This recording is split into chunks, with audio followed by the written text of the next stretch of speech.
want to remind you that it's never too late to change your future, even if certain past events put you in a stronger likelihood of outcomes.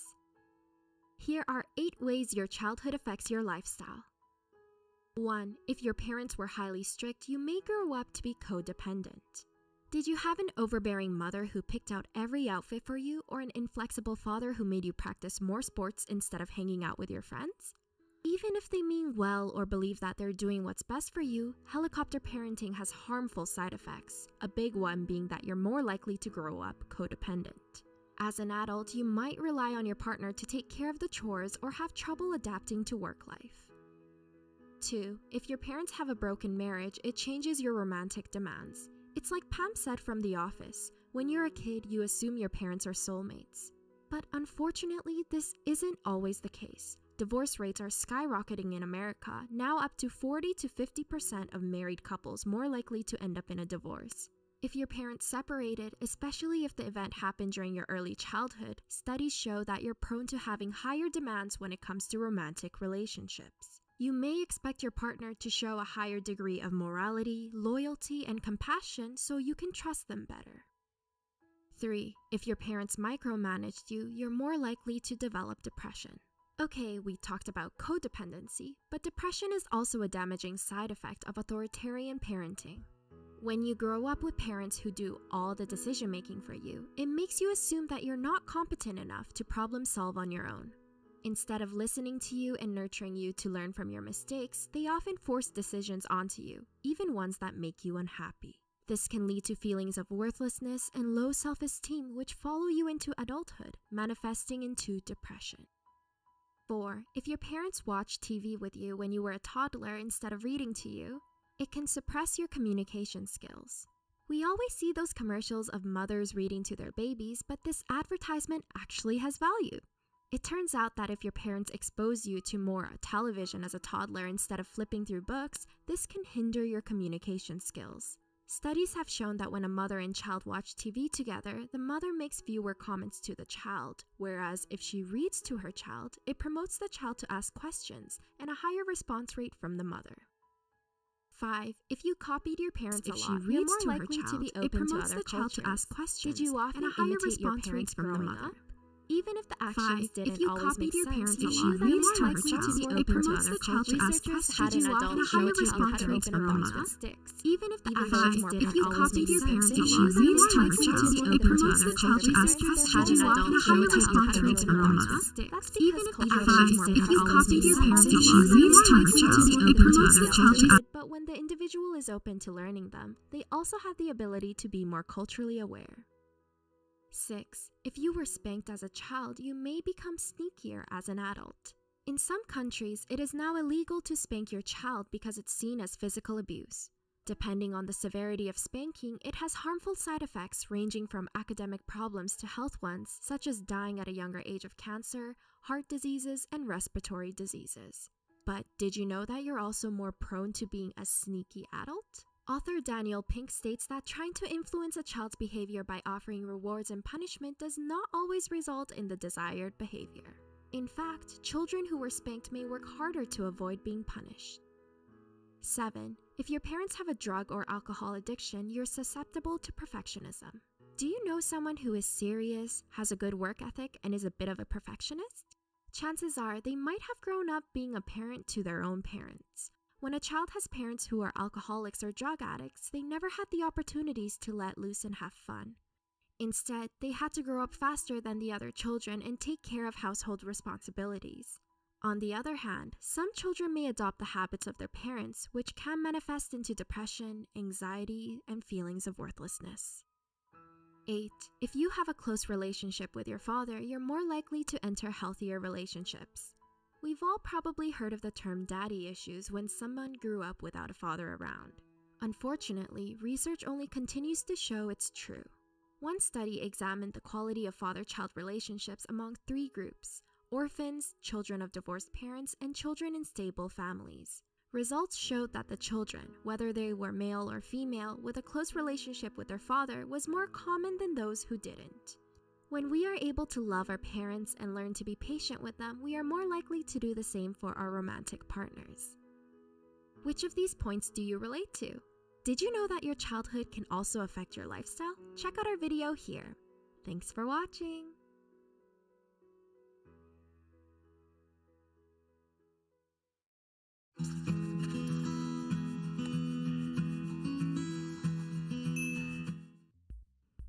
Life would be a whole lot easier if everyone liked us. Wars wouldn't exist, political upheavals wouldn't happen, and divorce rates would lower. Unfortunately, no matter how hard you try sometimes, there will always be people who don't like you. And guess what? They don't have to.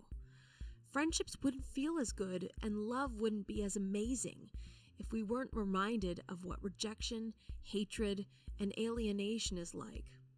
Wondering if someone loathes you? You no longer have to play detective.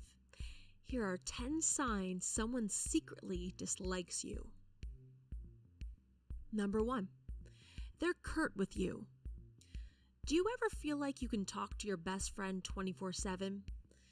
Even if the two of you aren't having a deep philosophical conversation, talking about something as silly as cheese or bricks seems entertaining, right? But when someone dislikes you, it's the complete opposite.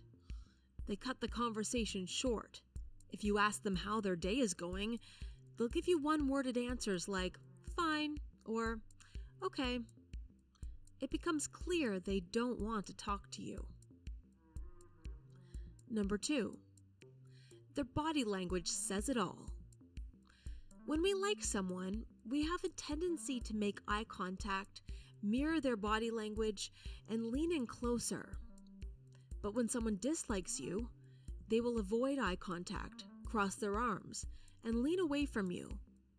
They do this in order to protect themselves from you, creating an invisible barrier that keeps you out. Harsh, right? But it's a common defense mechanism humans use. Number 3, there's a lack of trust. Vulnerability is the key ingredient to establishing a strong connection. But when someone secretly dislikes you, they will be suspicious of your intentions, even if they're good. For some people, it just takes a while for them to open up. But this can just as well be a sign that they dislike you when you put in constant effort to get to know them, but they keep you at an arm's length. Number 4, they get easily frustrated with you. Do the two of you argue or disagree over matters on a daily basis? When someone dislikes you, they'll do anything except make things easy for you. They might have been in a good mood, but once they interact with you, they turn sour, bitter, and angry. Number 5, their etiquette is forced. When someone outwardly dislikes you, they will be loud about it, whether it's lashing out on you regularly or telling you to your face. When they secretly dislike you, however, they might try to get along just to avoid conflict. Whether it means forcing a smile or doing things to keep the peace, they will keep the surface clean between you two. Deep down, though, they may think ill of you and display this through their passive-aggressive behavior.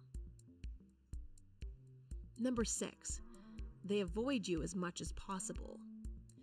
Do they live or work in close proximity to you, but limit communication to emails or text messages? When someone secretly dislikes you, they will do whatever it takes to have minimum contact with you. It's especially a sign if they find out your schedule just to avoid you during your lunch hours or time you need to occupy the same space. And when you do end up bumping into one another, they'll always have an excuse ready at hand to avoid seeing you again. Number 7, they listen to you half-heartedly. When we care about someone, we usually do our best to listen to what they say. But if someone is only listening to half of your story and zones out for the rest of it, it's clear they just aren't that invested in you. Other indicators include scanning over your messages instead of fully reading them, giving you only half the answers you need. Number 8, they don't make an effort to understand you. Feeling misunderstood can be a rather alienating experience. So when someone dislikes you, they won't want to provide support to your ideas and values. Instead, they'll make you feel invisible, unheard, and will dismiss your thoughts, whether it's done subtly or explicitly.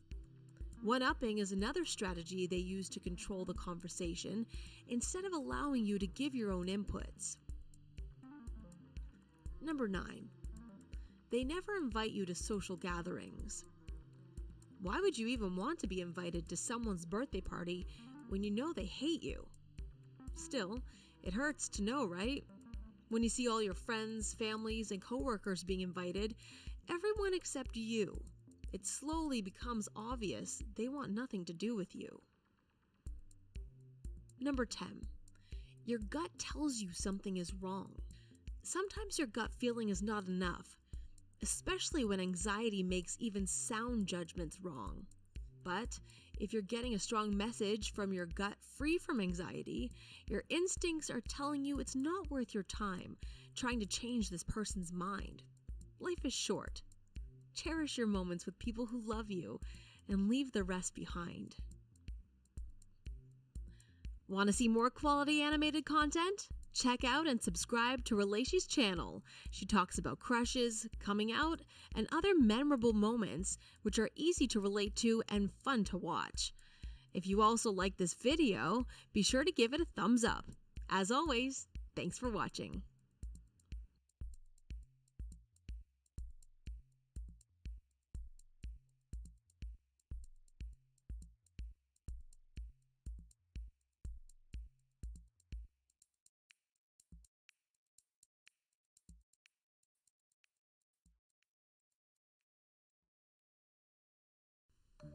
Figuring out whether your crush likes you is one of the hardest things to figure out, because when it comes to attraction, things are usually kept pretty subtle. You have to look pretty close if you want to see the signs that someone likes you. Here's what to keep an eye out for. 1. They respond to the sound of your voice. The sound of your voice can seriously attract other people. Many studies have found that women are attracted to deeper voices in men, whereas men like higher voices in women. Fast talkers are seen as more educated, and if you can change up your inflection, you're seen as more interesting. Your crush might be in love with the sound of your voice, so keep an eye out to see if they're responding to your voice with a smile or laugh. If this is the case, there might be a spark of attraction. 2. They play hard to get. The rumors are true. Playing hard to get is a big sign of attraction. When we're with someone who's playing hard to get, we usually work that much harder to get their attention, and that makes the seduction process much more intense. This all comes down to one thing: availability. Appearing to be less available can make people want you even more. 3. Uncrossed legs. Body language also reveals a lot about availability. For example, when someone uncrosses their legs and arms, they're basically saying, "I'm available." This is a basic body language in both men and women, so this rule also applies with same-sex couples. There are plenty of other signs of open body language, such as unturned palms, maintaining eye contact, and many more. 4. They talk about being single. Let's stick on the topic of availability, because it's such a huge factor in attraction. When someone subtly drops a hint that they're single, it's a great sign. So when someone subtly mentions that they're single, maybe it's the right time to make a move, because who knows, they might be sending out signals of availability as a sign of attraction. 5. Leaning in. A 2014 study identified 5 separate flirting styles, and leaning in was a huge sign of attraction that was mentioned. They specified that leaning in on an angle from the hip is a big sign of flirting. So if your crush is leaning into you after you make them laugh, it could be a major sign of attraction, so keep an eye out for that. 6. Revealing personal info. As a general rule, the more personal info a person reveals, the more interested they are in you. That's what a recent study found when they studied flirting techniques. This can still be done in a subtle way. For example, someone might reveal that they're dealing with a heartbreaking loss or a major setback, but in a slightly casual way. 7. Teasing. In that same study, the researchers also studied the signs of flirting that might arise during conversation, and teasing was a big part of that. They specified that teasing consisted of making fun of another person in a lighthearted way. We're guessing that a lot of our viewers have probably experienced teasing in their own flirting experiences. But remember, keep teasing lighthearted and fun. Never make fun of someone for things they're insecure about, no matter how much you're crushing on them. 8. Eye pupils and dilation are linked with arousal. We all know that eyes are the windows to the soul, but if you stare deep enough into your crush's eyes, you might just get a clue as to whether they're into you. Studies have shown that when people become aroused, their pupils actually dilate. This is actually a pretty good sign of sexual orientation as well. Your eyes will dilate when you look at the gender you are most attracted to. 9. Playing with nearby objects. When some people get nervous, they fidget. They might play with their hair, their bracelets, or their nails. But according to a recent study, those same behaviors might be linked with attraction. Researchers found that people who were flirting often found themselves playing with buttons on their shirts, zippers, strings, and many other nearby objects. 10. Mirroring. Another big sign of attraction is mirroring. If you look closely, you might find that your crush seems to be copying your movements and behavior. Figuring out whether your crush likes you is one of the hardest things to figure out, because when it comes to attraction, things are usually kept pretty subtle. You have to look pretty close if you want to see the signs that someone likes you. Here's what to keep an eye out for. 1. They respond to the sound of your voice. The sound of your voice. Figuring out whether your crush likes you is one of the hardest things to find. That women are attracted to deeper voices in men, whereas men like higher voices in women. Fast talkers are seen as more educated, and if you can change up your inflection, you're seen as more interesting. Your crush might be in love with the sound of your voice, so keep an eye out to see if they're responding to your voice with a smile or laugh. If this is the case, there might be a spark of attraction. 2. They play hard to get. The rumors are true. Playing hard to get is a big sign of attraction. When we're with someone who's playing hard to get, we usually work that much harder to get their attention, and that makes the seduction process much more intense. This all comes down to one thing: availability.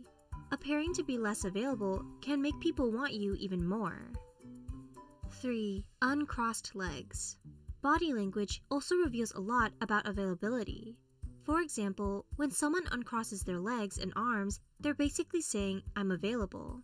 This is a basic body language in both men and women, so this rule also applies with same-sex couples. There are plenty of other signs of open body language, such as unturned palms, maintaining eye contact, and many more. 4. They talk about being single. Let's stick on the topic of availability, because it's such a huge factor in attraction. When someone subtly drops a hint that they're single, it's a great sign. So when someone subtly mentions that they're single, maybe it's the right time to make a move, because who knows, they might be sending out signals of availability as a sign of attraction. 5. Leaning in. A 2014 study identified 5 separate flirting styles, and leaning in was a huge sign of attraction that was mentioned. They specified that leaning in on an angle from the hip is a big sign of flirting. So if your crush is leaning into you after you make them laugh, it could be a major sign of attraction, so keep an eye out for that. 6. Revealing personal info. As a general rule, the more personal info a person reveals, the more interested they are in you. That's what a recent study found when they studied flirting techniques. This can still be done in a subtle way. For example, someone might reveal that they're dealing with a heartbreaking loss or a major setback, but in a slightly casual way. 7. Teasing. In that same study, the researchers also studied the signs of flirting that might arise during conversation, and teasing was a big part of that. They specified that teasing consisted of making fun of another person in a lighthearted way. We're guessing that a lot of our viewers have probably experienced teasing in their own flirting experiences. But remember, keep teasing lighthearted and fun. Never make fun of someone for things they're insecure about, no matter how much you're crushing on them. 8. Eye pupils and dilation are linked with arousal. We all know that eyes are the windows to the soul, but if you stare deep enough into your crush's eyes, you might just get a clue as to whether they're into you. Studies have shown that when people become aroused, their pupils actually dilate. This is actually a pretty good sign of sexual orientation as well. Your eyes will dilate when you look at the gender you are most attracted to. 9. Playing with nearby objects. When some people get nervous, they fidget. They might play with their hair, their bracelets, or their nails. But according to a recent study, those same behaviors might be linked with attraction. Researchers found that people who were flirting often found themselves playing with buttons on their shirts, zippers, strings, and many other nearby objects. 10. Mirroring. Another big sign of attraction is mirroring. If you look closely, you might find that your crush seems to be copying your movements and behaviors in a subtle way. It might be tilting their head to the side in the same way as you, or adopting a similar posture. Mirroring has been studied quite intensively in psychological research. Which of these signs do you find interesting and believable? Let us know your own experiences in the comments below. Also, please check out our friends, We the Kim, for a video they did on understanding highly sensitive people. It's very interesting.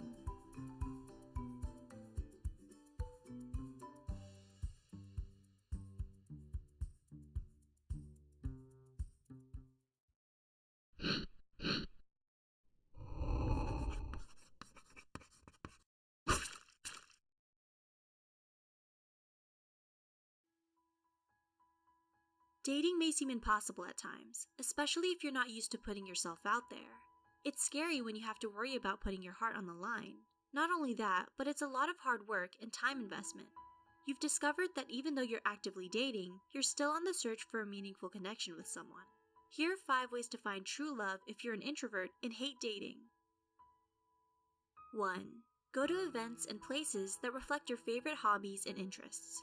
Forget hitting the bar or club to meet people if that's not where you feel like you can be your natural self.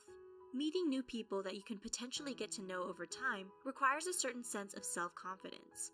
By going to events and places that harbor your hobbies and interests, it'll be easier for you to strike up conversations based on similarities, alleviating some of the stress introverts face when it comes to small talk. 2. Be prepared to go through trial and error. Love isn't a fairy tale, and while you may hate the superficial aspects of dating, you certainly can't go through it without getting your heart broken a few times, or breaking someone else's. There's always a lesson to be learned in the world of dating. For instance, you might be used to internalizing your thoughts and feelings as an introvert, but while dating, you'll learn to get better at communicating with your partner, and even though that might be difficult at times, it isn't impossible.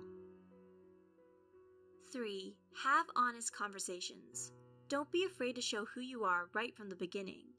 As an introvert, you value authenticity and depth anyway. If you want to skip out on trying to impress others, be honest. Have the difficult conversations. Ask them if they know where the both of you are headed. See if the two of you actually have chemistry, but also communicate that you're willing to make things work. If you're serious about dating, you shouldn't have to worry about waiting for a certain amount of time to pass before responding back to text messages, or coming off as desperate or clingy. To like someone is to still choose to be with them even on their worst days. 4. Only make time for people you're really interested in. Don't date someone because they seem impressive on paper, or if they're someone your parents and friends will approve of. Ask yourself what you really want in a partner, and only make time to meet up with people who you truly believe you are compatible with. At the end of the day, you're the one dating that person, not anyone else. As an introvert, you most likely don't like creating conflict, and rejecting those you don't think you can have a relationship with, it'll help you be one step closer to finding the right match. Additionally, don't settle just because you're afraid to be alone. 5. Keep an open mind. This includes dating extroverts who operate in a different way. Who's to say dating someone who's your opposite can't work out? The key word is compromise. As long as you and your partner respect each other's boundaries, there's no real reason as to why things can't work out, even if misunderstandings may arise from time to time. That's normal in any relationship. Are you an introvert? What helps you in the realm of dating? Feel free to share in the comments below. On a different note, Psych2Go is planning to make some cool merch for you guys, and we're taking suggestions, so let us know if you have any ideas in the comments below. Also, be sure to check out our website and other social media, as well as our new Patreon account for more content. And don't forget to subscribe. Thanks for watching!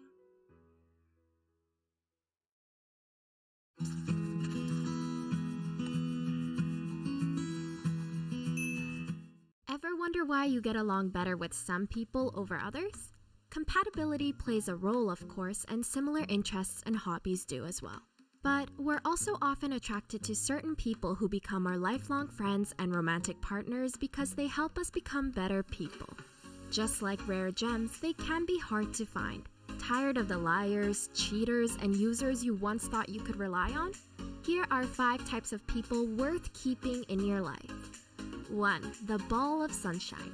Ever heard of the saying that you are a mix of your 5 closest friends? When you surround yourself with sweet and caring people, you also catch their contagious energy. People who are positive and upbeat aren't just the cheerleaders you see at pep rallies. They can actually benefit your health. Research shows that positive thinking can increase your lifespan, strengthen your immune system, and reduce your risk of developing heart disease. It's still unknown about the direct causation of these benefits, but researchers theorize that having a positive outlook can help you cope with stressful situations better, which in turn reduces the physiological side effects that stress creates. 2. The life coach. It's good to have role models in life, especially when you're young. A 5-year study sponsored by Big Brothers Big Sisters Canada showed that children with mentors were more confident and displayed fewer behavioral problems such as bullying and giving into peer pressure than those who didn't. Young people who have mentors are also more likely to graduate high school and go on to college. Those of us who had absent or abusive parents will especially benefit from having someone by our side who can offer different perspectives and be the support system we lacked throughout most of our childhoods. 3. The adventure seeker. What's life without a little adventure? When we get tied up in everyday responsibilities, chores, and work, it makes us forget about things to look forward to. Befriend someone who isn't afraid to step out of their comfort zone and travel the world. Together, you can embark on journeys that change your life forever. Not only does being adventurous reduce your levels of anxiety and depression, but it can also make you more intelligent. Psychologists from Indiana University discovered that our creativity and self-awareness increase. In addition, the new cultures, environments, and experiences we immerse ourselves in can cause our brains to think different. 4. The natural psychologist. When you're having a bad day, it's good to have someone who understands you. Good listeners make the best friends because they have high emotional intelligence, giving them the gift of reading you well, empathizing, and providing authenticity. You can always count on these people to be open-minded and non-judgmental. Often philosophical and idealistic, these natural psychologists aren't afraid to ask you follow-up questions that help you tap into the power of self-reflection. Instead of explicitly telling you what to do, they would rather guide you to potential solutions. 5. The mad logician. In order to move forward, we also must think forward. When you surround yourself with people who value logic and problem solving, they can encourage you to use critical thinking instead of just basking in conflict. If you're especially the type of person to depend on others to make you feel better, being around logicians can help you become more self-sufficient, responsible, and practical. They're the ones who help you turn dreams into reality, reminding you that working through obstacles and challenges is much more rewarding than passively daydreaming. Sometimes we're afraid to walk away from friends whose values no longer align with ours just because we've known them for a long time. But it doesn't always necessarily mean they become our lifelong friends. Don't be afraid to expand your horizons and meet new people. Do you know someone who changed your life for the better? Want to also learn about what a healthy relationship looks like? Check out our video here for all the details. Thanks for watching!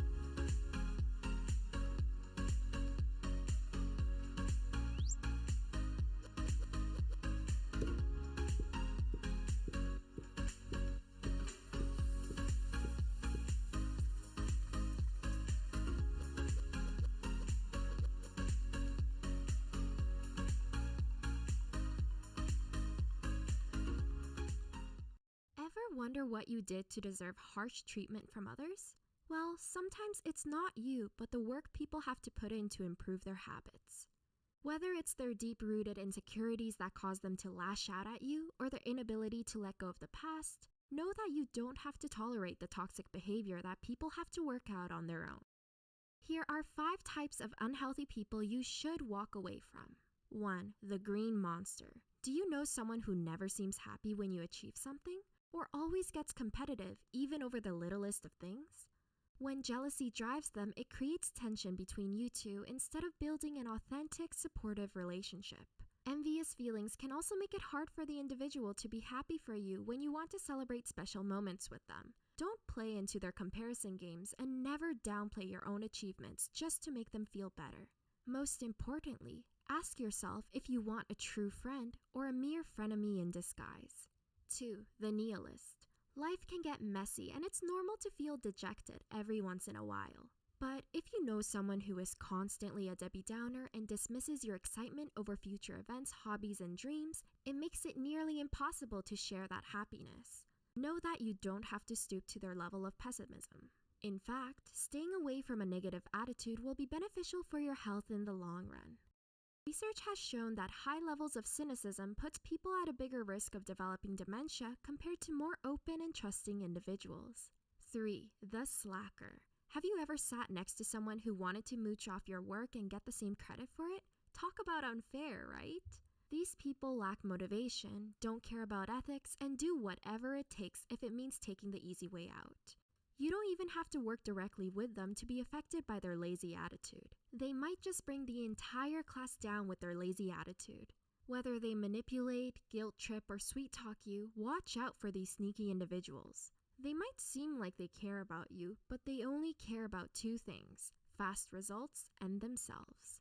4. The complainer. What's worse than wasting time complaining about a situation instead of changing it?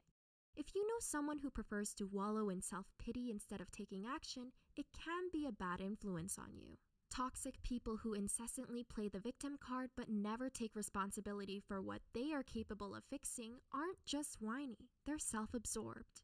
5. The verbal abuser. People who know how to dish out criticism but don't know how to apply it to their own lives can be incredibly hypocritical. They continue to put others down because it's easier than working out their own problems. Know that you don't have to take in what they say and surround yourself with people who will build you up instead of breaking you down. People who are verbally abusive enjoy attacking you because it makes them feel better about themselves. Your friends should be supportive of your goals and help you strive forward instead of holding you back. Do you encounter these types of people in your life? Evaluate your goals and don't be afraid to cut people out of your life. For more information on toxic friends, be sure to check out our other video here. Thanks for watching!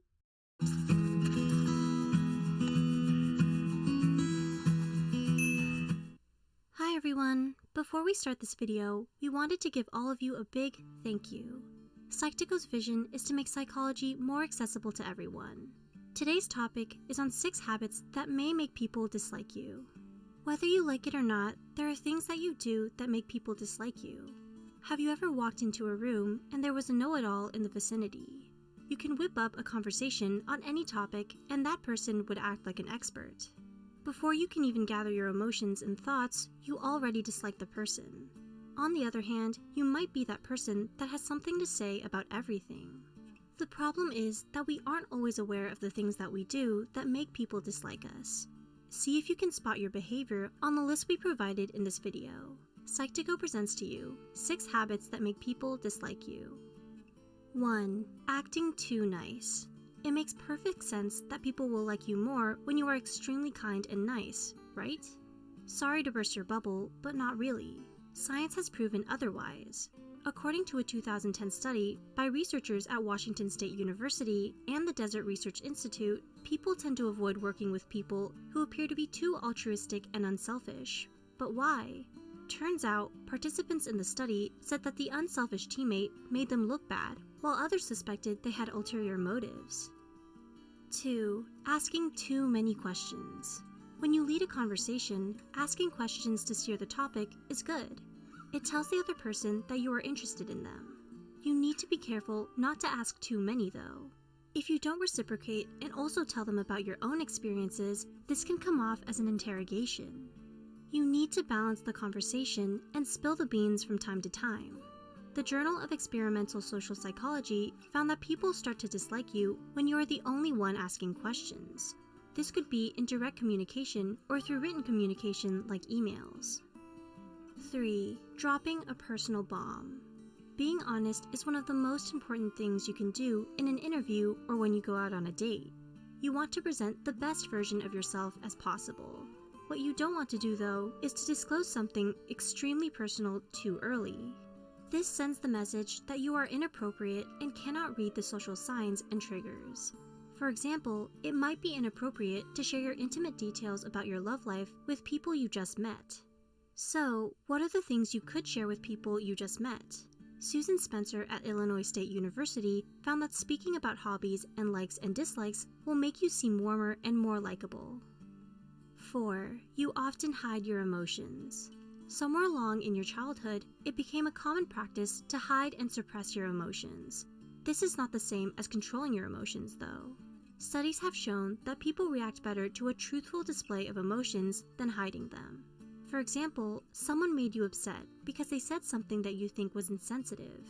Instead of being passive-aggressive and giving them a cold shoulder, you sit down with them and calmly tell them how you felt when they said what they said. When you understand your emotions, you can express anger and sadness appropriately. Don't keep your emotions inside. It is bound to burst out into the open. 5. Acting like you don't like someone. You could potentially turn someone off when you don't express fondness for the person you're meeting. Have you ever heard of the term reciprocity of like? Well, it's actually a phenomenon. When we think someone likes us, we tend to like them as well.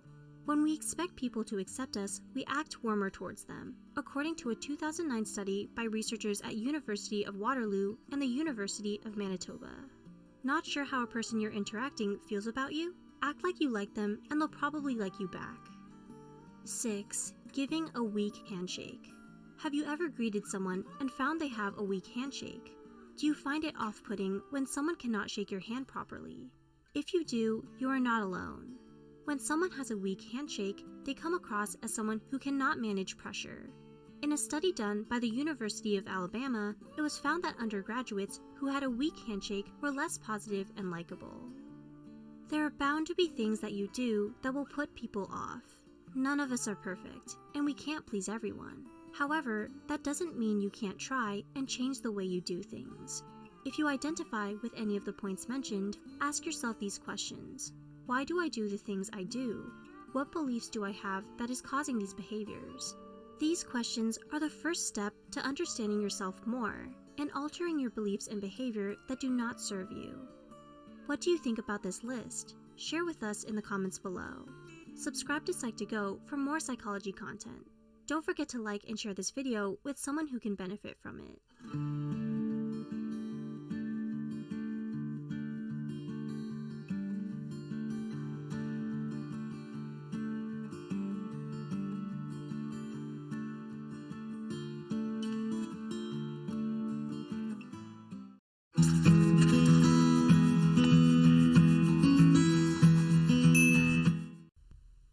Depression isn't always obvious or easy to spot.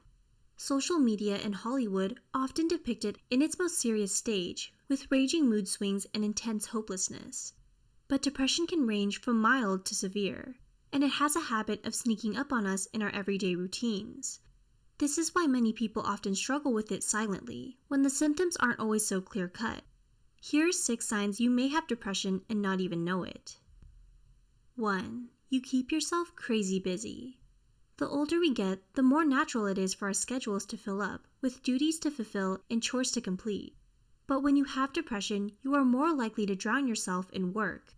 A study published in the journal PLOS ONE shows that there is a correlation between workaholism and symptoms of psychiatric disorders, such as anxiety and depression.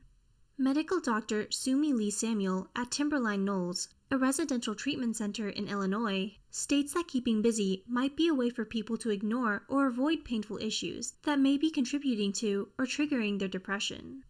Your boss might be pleased with your work ethic and your kitchen counter might be spick and span, but we encourage you to pay close attention to your heart. If it feels heavier than usual, please don't hesitate to reach out to others for help. 2. You're hurting everywhere. According to the Mayo Clinic, pain and depression are closely linked and related to one another. In many people, depression can cause unexplained physical symptoms, such as back pain and headaches. The reverse also holds true, in which chronic pain can lead to depression along with various other problems, such as difficulty sleeping, stress, and low self-esteem due to legal, work, or financial issues. We recommend that you talk to your doctor and seek the right treatment that works for you. Whether it means taking medication, using talk therapy, attending pain rehabilitation programs, or practicing stress reduction techniques. 3. You've either gained or lost a lot of weight. Depression can make you swing in extremes in one direction or the other. If you notice a difference in your appetite, whether it's gone down or went up, it might have to do with the emotional pain you're feeling. Some people don't feel like eating when they're down and dejected, whereas others, who usually eat healthy, might have a craving for junk food and takeout as they try to fill up the void in their lives. We recommend that you try healthy, comfort food recipes to keep yourself nourished with the essential nutrients your body needs during stressful times. 4. You can't seem to make up your mind. Clinical psychologist Elizabeth Lombardo, author of Better Than Perfect, states that psychologically, when we're depressed, we lose gray matter that affects the parts of our brains that facilitates our motivation and decision-making. Even the smallest decisions we make on a daily basis, like choosing coffee or tea, can be a struggle when we lack focus and determination. The next time you have a hard time making a choice, try to go with your first instinct and know that you still have the power to turn things around if you feel like you made the wrong decision. 5. You're glued to your phone or computer. Simon Rigo, Associate Professor of Clinical Psychiatry and Director of Psychology Training at Montefiore Medical Center, states that people with depression often go on a quest for a short-term boost as a common coping mechanism. Whether that means gambling, Facebooking, or shopping, virtual social interactions are sought more than real ones from those who feel depressed. In fact, although internet addiction and depression are separate diagnoses, they often overlap with one another. The next time you're glued to your Instagram or splurged on many pairs of designer shoes, we encourage you to reflect and ask yourself if you're okay. 6. The slightest things set you off. Irritability is a common sign that most people overlook. If you find that you're more impatient when you're waiting in line at the grocery store or get agitated when the light turns red at stoplights, there may be more going on underneath your sighs and frustration. Teariness is also an indicator that you may have depression. Small issues can feel enormous when you're depressed. You may notice that you're crying more easily than usual or have trouble controlling your tears. Depression has an odd way of overwhelming us, and instead of repressing our feelings, we should let them out naturally and learn not to be so hard on ourselves. Hey guys, it's Yumi here. So we recently teamed up with Depression to Expression, an amazing mental health channel ran by a guy named Scott. He started this channel back in 2012, opening his story about depression and anxiety, and he recently did a review on our Psych2Go magazines. I'm gonna leave a link in the description box down below and his channel information, so please show him some love. Thank you. Do you think you might be struggling with depression? We want you to know that you're not alone, and we're here to help you. Please share your thoughts with us below. Also, don't forget to subscribe for more content from Psych2Go, and check out our Patreon. Thanks for watching! When was the last time that you thought about attraction? Was it an hour ago? 5 minutes? 10 seconds? It's likely that other people are thinking about it as much as you are. Here are 7 psychological things we do that make us less attractive. Number 1. Acting cool and distant. While procrastination might feel good, it isn't attractive.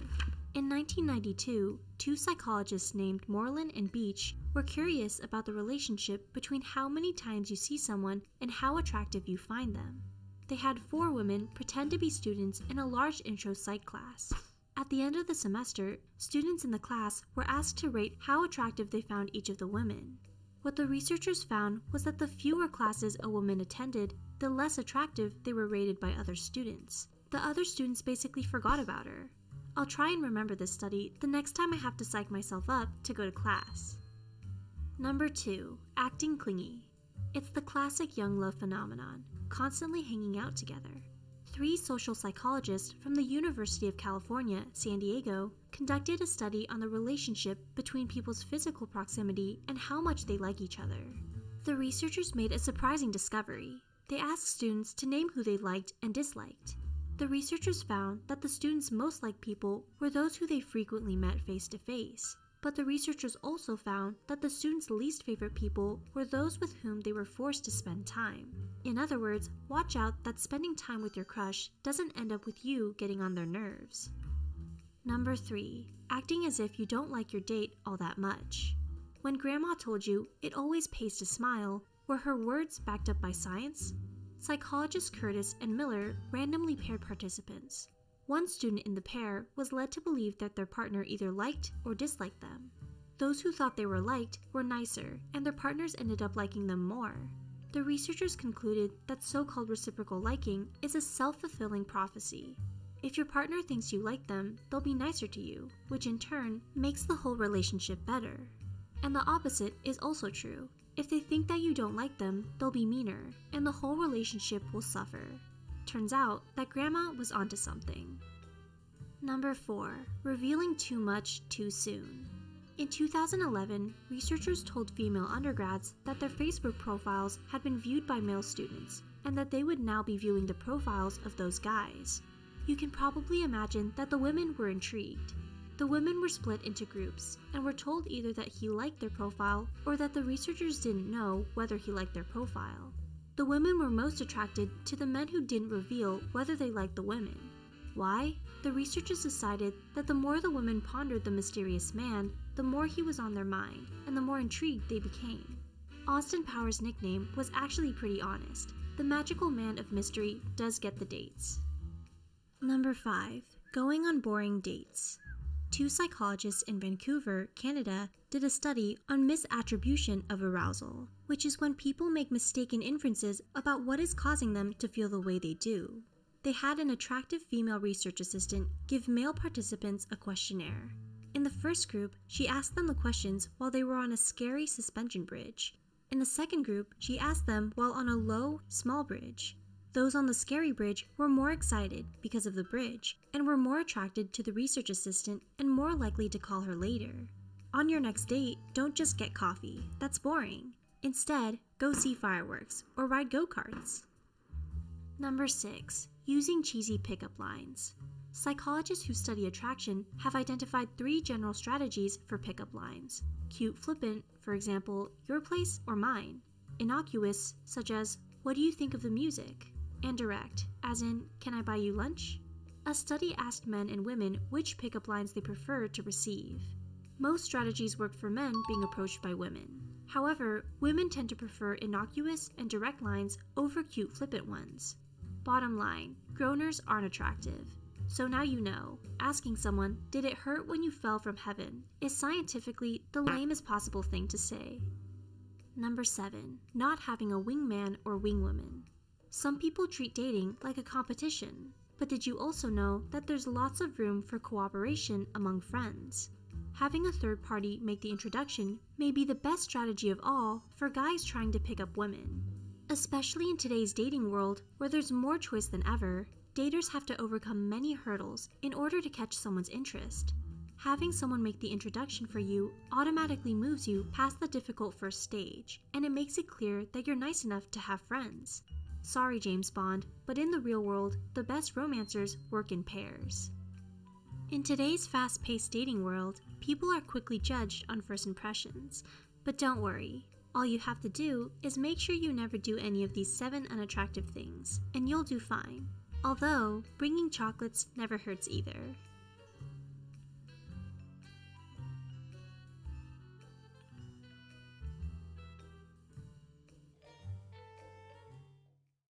As the main characters writing our own stories, we often feel like we're heroes combating everyday life events. But one wrong turn or move and you can end up as the villain. Sometimes we can repeat hurtful behavior without meaning to. It doesn't mean you're a bad person, just human, but self-awareness helps you get better. Feeling like the mean spider bit you? Here are 7 surprising signs you're becoming toxic. 1. You can't seem to maintain relationships. Ever wonder why your relationships always end up in the dumps? It might have to do with toxic partners, or it might have to do with you. Toxic relationships aren't always necessarily manipulative, controlling, and abusive. Sometimes they stem from overanalysis. Studies show that individuals with low self-esteem are more likely to expect rejection from their partner and avoid telling their partner how they truly feel. In this case, self-fulfilling prophecies win. The more afraid you are that the relationship will fail, the more likely it will. 2. You can't fully trust your friends, and you drain them out. Do you feel like you have more enemies than friends? Or worse, are your friends just enemies in disguise? Behavioral scientist Clarissa Silva says we are supposed to be a better version of ourselves in our relationships and support each other's goals. But when you're too busy making everything a competition, no one wants to keep up with that attitude. Instead, Silva states you'll begin to drain people out rather than energizing them. On top of that, with your obsession on surpassing them, you'll forget to provide the emotional support that your friends need.